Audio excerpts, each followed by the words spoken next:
Penupaka MLA Payam వెంకటేశ్వర్లపై Penupaka మాజీ MLA రేఖా Kantharao fire అయ్యారు. అశ్వాపురం మండలంలోని కొంతమంది దుండుగులు రేఖా కాంతారావు గతంలో శంకుస్థాపన శిలాఫలకాన్ని ధ్వంసం చేశారు.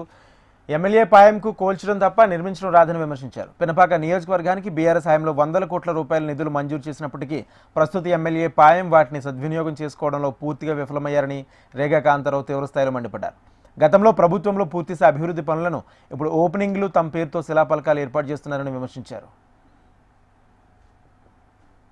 100 కోట్ల రూపాయలు ముఖ్యమంత్రి గౌరవ కేసీఆర్ గారు ఆనాడు గిరిజన ప్రాంతం, ఆదివాసీ ప్రాంతం, కొండలు గుట్టలు ఉన్నటువంటి ప్రాంతంలో రహదారులు లేక, వాగుల వంకల మీద వంతెనలు లేక ప్రజలు అనేక ఇబ్బంది పడుతూ ఉన్నారు.